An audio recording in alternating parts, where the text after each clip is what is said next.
이 새끼 그냥 물건이에요 진짜로. 잘 자지 못하면은 근육 성장은 없다. 오늘 준비한 주제는 근비대를 2배로 늘리는 휴식법을 알려드릴게요. 2배까지는 아니더라도 확실히 근비대에 큰 효과를 줄 거라고 저는 예상을 하고 있고, 꽤 도움이 많이 될 겁니다. 이대로 하면은 만약에 할 수 있으면은 어려운 건 없어요. 어려운 건 없는데 이제 할 수 있냐 없냐의 차이여서. 존나 뻔해요. 그냥 처음부터 숙면 잘 자야 돼요. 그냥 잘 자는 거밖에 없어. 잘 자지 못하면은 근육 성장은 없다. 잘 못 잘 것 같으면은 그냥 운동을 진짜 일주일에 한두 번만 해야 돼요. 숙면이 가장 중요합니다. 별 5개. 이거보다 중요한 거 없어요. 근데 씨와 이렇게만 얘기하고 넘어가면은 뭐 다를 게 없잖아 다른 애들이랑. 그래서 제가 어떻게 해야 잘 잘 수 있는지 얘기해 드릴게요. 숙면.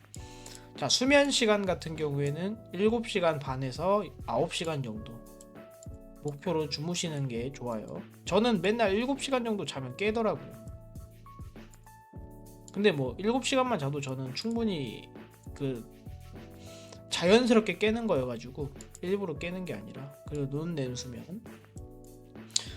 렘 수면은 이제 얕은 수면이고, 논 수면은 이제 좀 깊게 잠들었을 때를 얘기를 해요. 꿈도 꾸지 않고 모든 몸의 활동이 노폐물이나 몸의 상처나 이런 것들을 회복하는 거에 완전히 돌아갔을 때를 이제 논 수면이라는 상태라고 합니다. 보통 잠을 자게 되면 이제 일반인들이 2번, 3번 정도밖에 못 그거를 논 수면 상태에 못 빠진다고 제가 알고 있어요. 현대 사회 사람들이. 여기서 이게 왜 이렇게 잠자는 시간이 7시간, 8시간이어도 왜 깊은 수면을 2회, 3회밖에 하지 못하냐라고 얘기를 하면은, 잠자기 전에 핸드폰 계속 하는 거, 그리고 뭐 게임하던 거, 아니면 담배 피던 거, 그런 게 있을 수 있고, 두 번째로는 이제 폭식, 잠자기 막 1시간 전 아니면 직전에 막 폭식을 해버려요. 폭식을 해버리게 되면은 이 렘 수면의 상태가 엄청나게 길어집니다. 장이 몸속에 있는 그 음식물을 전부 다 소화시켜 가지고 십이지장이랑 소장으로 내보내야 되기 때문에 이 렘 수면의 시기가 엄청나게 길어집니다. 그래서 절대로 그렇게 하시면 안 되고, 만약에 그렇게 드셨으면 그냥 자지 말고 좀 소화를 시키세요. 어디 뭐 산책을 나가던가 뭐 그런 식으로 소화를 시키시는 게 좋고. 자, 다음으로 이제 사람마다 렘 수면이랑 논 렘 수면의 주기가 달라요. 어떤 사람은 1시간 반 정도 있다가 깊은 수면으로 30분 정도 빠지고, 또 어떤 사람은 1시간 있다 깊은 수면으로 40분, 50분 빠지는 사람이 있고, 이렇기 때문에 본인의 그 수면 패턴을 자기가 맞춰야 됩니다. 근데 이제 자연스럽게 맞춰지긴 해요. 제가 하란 대로 하면은. 근데 이제 어떻게 맞추는 게 좋냐? 30분 간격으로, 어떤 이제 사람마다 다 다르기 때문에 어떤 날은 7시간 30분 자고 일어나 보고, 어떤 날은 8시간 자보고, 어떤 날은 8시간 30분, 어떤 날은 9시간 한번 자보고 일어났을 때 가장 내 정신이 말똥한 상태에서 일어난 지점, 일어났을 때 개운하다라고 느껴지는 그 시간대를 찾아가지고 수면 시간을 결정하시면 됩니다. 다 알려준다 그냥. 자, 그리고 규칙적인 수면 패턴. 이거는 이제 어떻게 해야 되는 거냐면은, 맨날 내가 10시에 잤으면은 뭐 7시간 뒤인 8시간 뒤인 뭐 6시에 일어난다거나, 11시에 잤으면 7시에 일어난다거나, 만약에 새벽 1시에 잤다 그러면은 8시간 뒤인 9시나, 이렇게 매일매일 그 수면 패턴을 맞춰주시는 게 가장 이 수면 주기를 일정하게 끌고 가는 데 도움이 됩니다. 자, 그리고 실내 온도 이거 중요해요. 제가 막 25도 26도 맞추고 자면은 이제 더워. 그래서 이불을 덮고 있을 때 막 자연스럽게 막 이불을 걷어 찬다거나 이렇게 되면은 이제 깊은 수면으로 빠져드는 게 엄청나게 방해가 되기 때문에, 이불을 덮었을 때 따뜻하고 숨을 쉴 때 그렇게 뜨거운 바람이 들어오지 않는 정도의 온도, 18도에서 22도 정도 맞춰주시면 되고, 저는 참고로 18도 했다가 너무 추워가지고 지금 20도로 하고 있는데 딱 만족스럽게 잠을 잘 수 있는 것 같습니다. 20도에서. 그리고 완전 암실이랑 소음 제거. 사실 이거 같은 경우에 뭐 밖에서 암흑 커튼 뭐 이런 거를 좀 치면은 암실은 뭐 될 것 같고, 소음 제거 같은 경우에 이제 뭐 옆집에서 갑자기 내가 뭐 10시까지 자야 돼. 내가 맨날 오전 3시에 자서 10시나 11시에 일어나는 패턴이야. 그러면은 이제 뭐 이미 일반인들이 활동을 하는 시간대에 나 때문에 내가 근육 성장해야 된다고 조용히 해달라고 하는 건 솔직히 미친 새끼잖아요. 그렇기 때문에 이제 소음 제거 같은 경우에는 이제 귀마개를 끼고 잔다거나 안대를 활용한다거나 이런 것들을 쓰시면은 숙면을 하는데 아주 도움이 될 겁니다. 자, 두 번째로 취침 루틴 만들기예요. 별 5개고, 똑같이 이것도 잘 자는 거를 포커스를 맞추는 건데, 이거 같은 경우에 이제 잠자기 1시간 반이나 1시간 전부터 그거를 만들어 주는 거예요. 잘 잘 수 있게끔. 첫 번째로 조명 낮추기. 일단은 형광등을 끄고 뭐 스탠드나 뭐 아니면은 뭐 TV라던가 이런 좀 작은 약한 빛으로 좀 바꾸는 거고, 두 번째로 이제 핸드폰 등을 사용하지 않는 게 중요하죠. 핸드폰은 절대로 웬만하면 사용하지 않는 게 좋아요. 핸드폰 사용은 사용해야 한다면은 최소화하고 블루라이터 필터를 좀 사용해 주시면은 그나마 괜찮은데, 이 핸드폰 같은 경우 왜 안 되냐? 이 손가락을 움직여야 돼. 손가락을 보게 되면 이 말단에 있는 신경들을 사용해야 되기 때문에 계속해서 교감신경이 활성화될 수 있다는 점. 그런 의미에서 TV는 또 사용이 가능해요. 화면이 크고 멀리 떨어져서 보면서 나는 뭐 아무런 행동을 안 해도 되잖아요. 그래서 TV는 사용이 가능하다. 자, 그리고 이거 진짜로 진또백입니다. 온찜질입니다. 이건 매일 해주셔도 되는데, 왜 매일 해주셔도 되냐? 온수 샤워보다도 저는 온찜질을 추천을 하고, 전날 운동한 부위에 10분에서 15분 정도 활용을 해주시면 돼요. 온도는 40도에서 42도 정도로 뜨겁지 않게 사용을 해주시면 되고, 어떻게 사용하냐면 저는 이제 전날에 내가 가슴이랑 삼두를 조금 운동을 했어. 그러면 24시간이 지난 이후에 전날 한 부위에 가슴이 있잖아요. 가슴에다가 10분에서 15분 정도 해주고, 그리고 삼두에다가 10분에서 15분 정도 해주면은 여기 15분, 여기 15분, 여기 15분에서 45분이 들게 돼요. 그래가지고 마그네슘 밑에 얘기할 거 있는데, 마그네슘 섭취, 특히 마그네슘 중에서도 글리시네이트 섭취를 추천하고 있어요. 300에서 400mg 정도. 저는 400mg 정도 먹고 있습니다. 그리고 추가적으로 이제 글리신을 3g 정도 섭취하면은 더욱 좋다는데, 아직까지 제가 글리신을 함께 섭취해 본 적이 없고, 이 글리시네이트에 글리신이 추가되어 있는 걸로 알거든요. 근데 이제 3g 정도를 더 섭취하면은 좋다 해서 지금 이제 추가로 저도 시켜서 한번 먹어볼 거고, 마그네슘 단독으로 먹었을 때만 해도 상당히 숙면에 도움이 됐습니다. 그래서 이 마그네슘 글리시네이트 활용하셨으면 좋겠어요. 아주 좋습니다. 글리신은 제가 이제 3g 추가로 섭취하고 후에 나중에 그래도 한 2, 3주, 그래도 한 달은 사용을 해보고 여러분들에게 말씀을 드려야 되는 거니까, 지금은 뭐 그렇게 강하게 추천하진 않아요. 좋대요. 좋을 것 같아요. 이 작용 기작을 제가 확인해 봤는데 안 좋을 수가 없을 것 같긴 해. 좋을 것 같긴 해. 최소한 뭐 악영향이 있을 것 같지는 않다, 이렇게 말씀드리도록 하겠습니다. 그래서 마그네슘을 이제 자기 전에 1시간 전에 해주고, 핸드폰을 그때부터 사용하지 않으면서 저는 TV를 보면서 온찜질을 한 30분에서 45분 정도 부위별로 하는 거니까 여기 15분, 여기 15분, 여기 15분 정도 하다가 저는 잠을 잡니다. 귀마개랑 안대를 하고.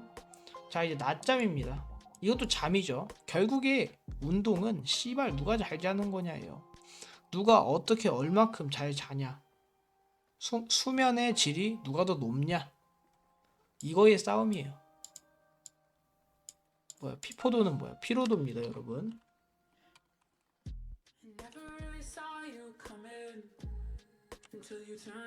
뭐야, 왜 이게 씨발 없어져? 이 새끼 그냥 물건이에요 진짜로. 낮잠이 진짜 최고입니다 여러분들. 저녁에 자는 거 빼고 추가로 잠을 자는 건데, 낮잠은 어떻게 돼야 되냐? 염소탕 뭐 이런 거, 장어 꼬리, 자양강장제 다 필요 없어요 여러분들. 쌀밥 먹고 낮잠 한번 때리면은 그만한 게 없어요. 알겠어요? 이상한 거 하지 마시고. 자, 낮잠은 어떻게 자야 되는지 설명해 드릴게요. 얕은 수면으로 25분에서 35분 정도를 추천을 드려요. 저는 30분에 잡니다. 30분에 잔다기보다는 약간 명상하듯이 누워있다가 뭐 하루 오늘 뭐 할까 뭐 이런 거 생각하다가 누워있다 보면은 어느 순간 알람이 울려서 제가 깨요. 근데 그러면 이제 막 몸이 후끈후끈하고 신진대사가 이루어졌다는 거죠. 이화작용이 많이 일어났다는 거기 때문에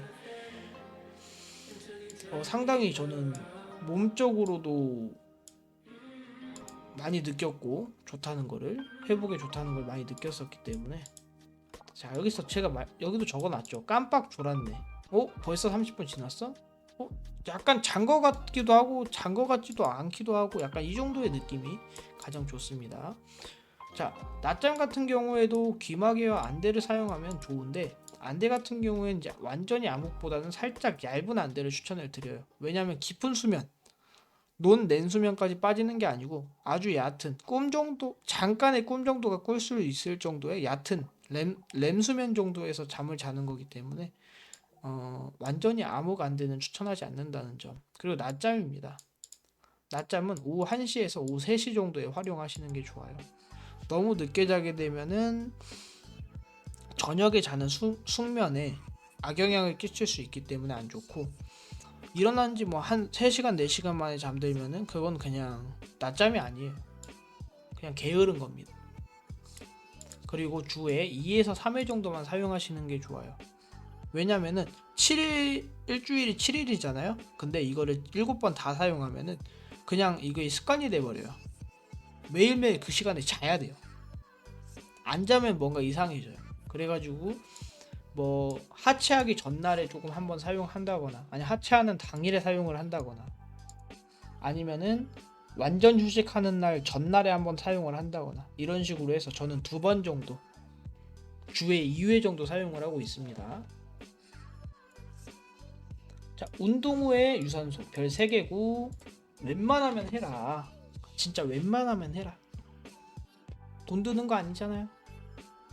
그냥 이게 뭐 비싼 돈 주고 영양제 먹는 거보다 이게 훨씬 더 효과가 좋아요 실제로. 영양제는 진짜 최하위 순위에요. 최하위 순위, 최하위. 뭔 말인지 알아요? 최저라고요. 이런 게 중요하다고요. 운동 후 유산소 별 3개. 이거 이제 혈류를 다시 올려주는 거예요. 스트레칭 하지 말고 유산소를 타세요. 운동 직후에 스트레칭을 하게 되면 오히려 그 회복 속도를 늦추고 근비대를 늘려주지는 않아요. 강도는 아주 가볍게 5에서 10분 정도, 숨이 아예 안 찰 정도로 천천히 하시면 되고, 저 같은 경우에는 한 시속 4에서 한 4.5 정도로 10분 정도, 많으면 한 15분 정도 타는 수준에서 유산소를 마무리합니다. 가끔 뭐 유튜브 보다 보면 20분 탈 때도 있는데, 그래도 안 타는 것보다 타는 게 훨씬 이득이다. 좋아요 이거. 그리고 운동 후 영양 섭취 별 3개 반. 운동 후 유산소는 못하더라도 운동 후에 영양 섭취는 좀 해줘라. 이게 더 중요하다. 이건 진짜 중요해요. 진짜로. 진짜 장난치는 거 아니고 꽤나 중요합니다. 단백질은 체중당 4.5, 0.4에서 0.5g 정도. 근육량이 많으면 0.5g, 체지방이 많으면 0.4g. 저 같은 경우에 단백질을 0.4g에 가깝게 먹고 있습니다. 탄수화물은 체중당 0.8g에서 1.2g, 벌크 시엔 1.2g, 다이어트 시에는 0.8g. 다이어트 시에도 이거를 조금 드셔주는 게 좋아요. 안 먹는 게 훨씬 더 불이득이야. 그러니까 다이어트에는 내가 근육을 지키면서 체지방을 걷어내는 건데, 이걸 안 먹게 되면은 그냥 근육까지 같이 없애버리는 거라고 생각을 하면 돼요. 꼭 드셔라. 유산소는 진짜 5분도 못하겠어. 죽어도 못하겠어. 그럼 오케이, 양보해서 그건 하지마. 그 대신에 요거는 좀 해라. 그냥 뭐 편의점 가서 하나 사 먹으면 되잖아요. 막 탄수화물 막 40g에 단백질 막 40g 들어있는 거 있잖아. 그런 거 하나 사 먹으면 되잖아. 이건 좀 해라. 이건 양보하기 좀 어려워요. 자, 완전 휴식일 갖기입니다. 다음은 이거는 이제 운동을 아예 쉬는 날이 있어야 되는 건데 웨이트 훈련을 얘기하는 거예요. 웨이트를 완전히 쉬는 날이 있어야 돼요. 정말 미친 듯이 하고 싶겠죠. 안 하면 미칠 것 같겠죠. 막 전완근이라도 하고 싶고 갑자기 막 손가락 운동이라도 하고 싶어져요. 목 운동이라도 하고 싶어져. 그래도 조금 참아라. 완전 휴식일을 가져라. 이때의 디테일, 이때도 이제 디테일이 있어요. 완전 휴식일에 해야 되는 디테일들이. 근데 이제 그거는 제가 나중에 따로 설명을 해드리는 걸로 하고, 제가 말씀드렸던 거 다 한 번씩 해보시고 이거 무조건 하시고, 그러니까 1번, 2번은 무조건 하시는 게 좋아. 1번, 2번까지는 진짜 그냥 논외야. 무조건 해야 돼. 근비대를 하고 싶다? 내가 근육을 만들고 싶다? 선수하고 싶다? 무조건 해야 되는 겁니다. 요건 타협 없어요. 타협 같은 거 없어. 무조건 하셔야 되고, 낮잠 활용하면은 꽤 괜찮은 선수가 되는데 많은 도움이 될 거다. 운동 후 유산소, 운동 후 영양 섭취, 이것도 하시면은 선수 할 거면 무조건 해야 돼요. 선수 할 거면은 완전 휴식에 갖기, 이거 별 5개죠. 숙면이랑 거의 비슷한 정도인데 숙면보단 덜 중요하다고 생각을 하는데, 그래도 별 5개를 줄 수밖에 없을 정도로 중요한 내용이기 때문에, 그리고 꽤나 디테일들이 숨어 있기 때문에 이건 설명하는데 좀 시간이 걸릴 거예요. 그래가지고 오늘은 여기까지만 설명을 드리고, 뭐 이런 것도 있고, 어떻게 영양제를 어떻게 섭취해야 되고, 카페인은 어떻게 활용해야 되고, 코르티솔은 어떻게 낮춰야 되고, 인슐린 민감도는 어떻게 확보해야 되며, 올라간 인슐린 민감도를 떨어뜨리지 않게 하는 유지하는 방법이라던가, 이런 것들이 엄청나게 많아요, 여러분들. 그러니까 오늘은 여기까지 하고 나중에 또 만나는 걸로. 너무 질척대고 너무 오래 걸리면은 좀 그시기 하니까 오늘은 여기까지 하겠습니다.